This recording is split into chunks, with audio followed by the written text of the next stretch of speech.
Antonio tonight, final 4:30, 13-2 run.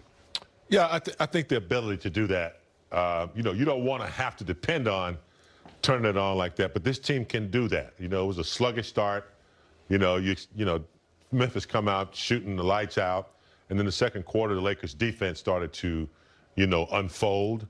I think Montrezl Harrell's activity on the offensive boards and Schroeder, his defense, they started to click. And I think in the second half, they showed the dominance. LeBron James, AD, they have two closers. And with the collective defensive effort, they did the job they needed to do and to close out the game. Two quick thoughts. One, I was thinking earlier, when you haven't played a team in a while, typically during the season, you might not play an Eastern Conference team for a whole calendar year, depending on how the calendar goes. With this past year, with COVID and the bubble and the restart, you haven't played against some of these teams in a while. And they're having to learn some of the different personnel, new coaches, different style of play. And once they get a handle on the way the team is attacking and playing, that's when the Lakers seem to kind of figure out how to take advantage of the matchup and go ahead and close the game out. The second thought is, when you're the big brother, and you're not even really worried about what little brother gets like. And little brother's coming after you every single night. You know he can't beat you.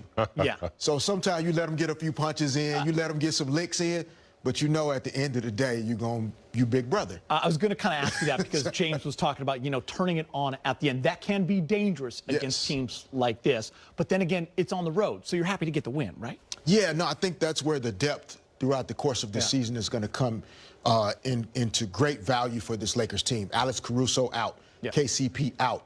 Having guys like Wes Matthews, THT, who's developing and blossoming, those guys being able to perform at such a high level.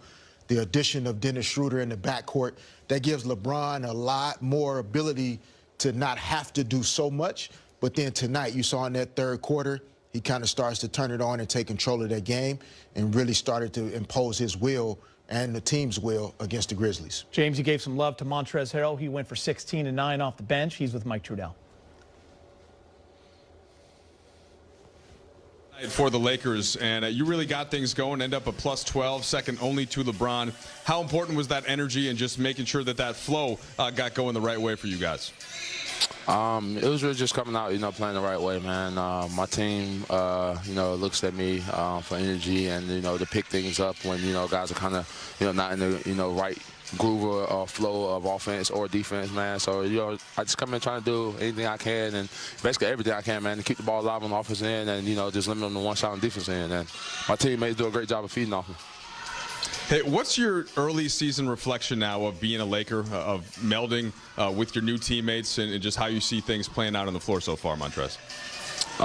It's still a long process, man. We take it one game at a time. I take it one game at a time, man. I try not to put too much on myself, try to overthink things, man. I'm on the floor with a lot of great players, as I've been, all my career, man. So it's just trying to make the game as simple as possible for those guys, and, hopefully I'll reap the rewards off of it, man. I came in this game just working hard and just working my tail off, man. It's the same thing I'm doing now.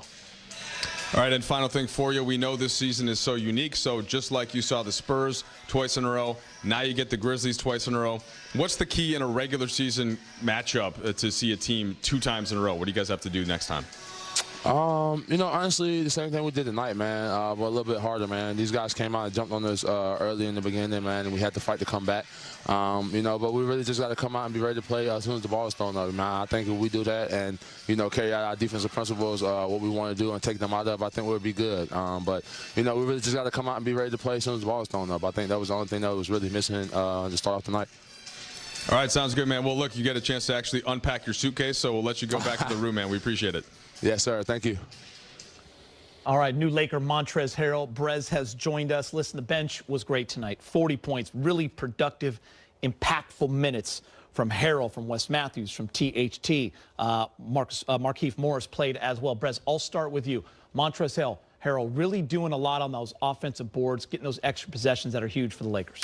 Yeah, some people were worried, Laker fans, that, hey, you lose Rondo off the bench, you lose Dwight Howard off the bench. How are the reserves going to be? Well, I think they're better. I mean, like you said, Montrezl Harrell, just a nose for the basketball tonight, really strong in that rebounding department. The thing for him was the scoring. Hasn't been there the last couple games, only 4 points in his last game. Not the case tonight. I feel like he was really active from the start right away. And I think the Lakers are starting to look for him a little bit more. James, you and I have talked about this a little bit, that, hey, this guy's gonna roll to the basket with reckless abandon after setting a pick. So he'll be there for these easy dunks and layups. And as you can see there, he's got tenacious second effort as well. Throw in Wesley Matthews, very good shooting. And keep in mind, Kuz, not always with the starters, obviously. He'll be down with the reserves, too, shaping up to be a pretty good unit. Yeah, I mean, Montrez might not have the height that Dwight Howard or McGee, but he is like a little fire hydrant down there. When he gets position, he's not going to move. You're not going to move him off his defensive, spot. And he's just tough. He aggravates people. He pushes first. He acts first. He doesn't allow you to get to the position you want to get to.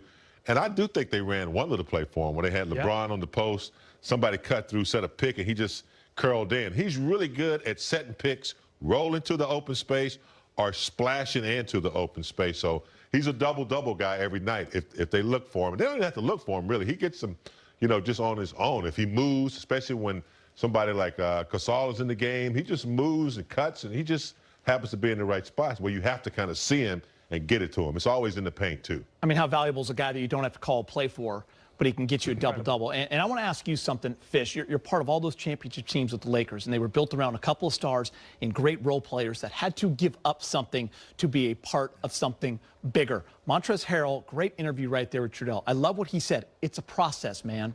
He goes, I'm out here with a lot of great players. So it's not about sixth man of the year, 19, 20 points a game when you're on this team. And we've seen it with other guys. You have to learn that. So how patient does he need to be, Fish? Because some nights he's going to score 4 points. Yeah, no, I think that patience is a part of his game now. It's a part of who he is. He, in his interviews a couple of times this season, he's mentioned the great players that he's played with his entire career. And so he has developed a skill. It's a talent to know how to play off of other people's greatness. Many guys aren't willing to put their ego aside to accept that reality, that I'm playing with great players. Let me find out how to find success within my role on this team. He's a professional at that. And so it's just a great addition for this Lakers roster to add someone that is comfortable not trying to look for more for himself, but finding a way to be the best version of himself next to other greatness. And that's what you have to be, I think, in order to be a great Laker. And we have to remember he's in a new system, offensively and defensively. So coverages are going to be different. Teams are going to hunt him. There's expectations that are different. So you have to be patient as well. Yeah, and Fish, I was just thinking of some of the bench guys that you played with. Fox, the guy who was there 2 nights earlier in that seat, Robert Horry. How important is it for a team with championship aspirations to have reliable people coming off the bench? Yeah, I think starters and bench players that are comfortable playing their roles, accepting who they are, understanding that those 2 dudes over there are the baddest dudes on the block. We don't have to try and compete with them. We're on the same team with them. How do we complement their greatness? And you actually end up being better yourself for accepting that reality.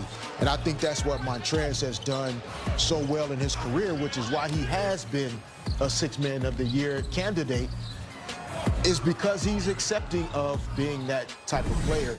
And I think